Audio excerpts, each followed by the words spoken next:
Okay, it's the 2 minute drill for Bible reading this week. We talked about the spiritual discipline of Bible reading. And so, a couple of things that to start us off that I would like us to think about is the right way to read the Bible. And that's what we talked about yesterday. But this is a huge topic, but quickly, 2 minutes, here we go. Okay, here's some things because we talked about context and getting into the story, meaning understanding what's happening in the characters. So, here's some things that will help you do that. First, you got to know the author. Know the author of the biblical text, okay? So try to find out who the biblical author is and understand who that person is before you ever jump into what is being wrote. Then understand the audience, okay? Who was the first audience, the first recipients of this text, whatever it was? For like example, like, okay, author Paul, letter to the Corinthians was the people in Corinth. So try to get an understanding of who Paul is and who the people in Corinth are.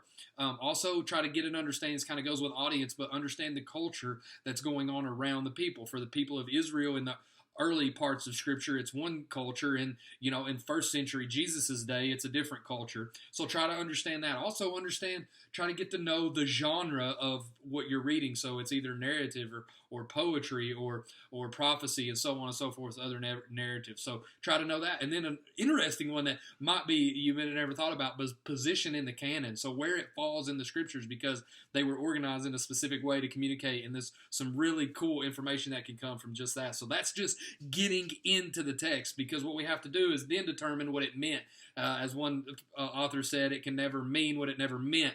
The rule of context is context rules. So we have to get into the story. And remember when I said that, when we get into that, man, we're interacting with the living word. It's like a relationship. And then we get to the point where I like the phrase bridge the gap, where we understand what it meant there. And okay, how do we bridge the gap into the 21st century and apply whatever it meant then into what it would mean for us today? And then once you get that, then go and test that thing with other people. Read some books on that issue or talk to somebody that you know has a lot of biblical knowledge and test it to make sure you're in line with what it is.